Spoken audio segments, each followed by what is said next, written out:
হাতে আর কয়েকটা দিন বাকি আছে দুর্গাপূজা হতে। আর এর জন্য মুর্শিদাবাদ জেলার নবগ্রামে নবগ্রাম ব্লকে নবগ্রাম থানা ও নবগ্রাম ব্লকের উদ্যোগে প্রশাসনিক বৈঠক করা হয়।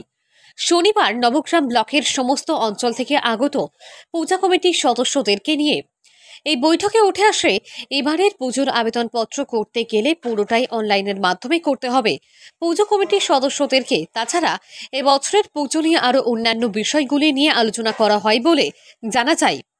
এতে উপস্থিত ছিলেন নবগ্রাম ব্লকের বিডিও অঙ্কিত আগরওয়াল, নবগ্রাম থানার ওসি ইন্দ্রনীল মাহান্ত, এছাড়া নবগ্রামের বিধায়ক কানাইচন্দ্র মণ্ডল এবং নবগ্রাম পঞ্চায়েত সমিতির সভাপতি রূপলাল মণ্ডল সহ আরও একাধিক প্রশাসনিক আধিকারিকেরা ও কর্মচারীরা। তাছাড়া নবগ্রাম ব্লকের সমস্ত অঞ্চল থেকে আগত পুজো কমিটির সদস্যরা।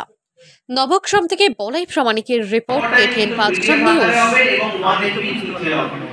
আপনারা প্রথমে আপলোড করবেন, তারপরে কি আপলোড করবেন, আপনার পুজো কমিটির মেম্বাররা কারা, তাদের নাম, তাদের ডেজিগনেশন, তাদের মোবাইল নম্বর আপনাদের পুজো কমিটির প্যাডে লিখে সই করে সমস্ত মেম্বারদের সই দিয়ে পিডিএফ আকারে স্ক্যান করতে হবে আর সেটা আপলোড করতে হবে।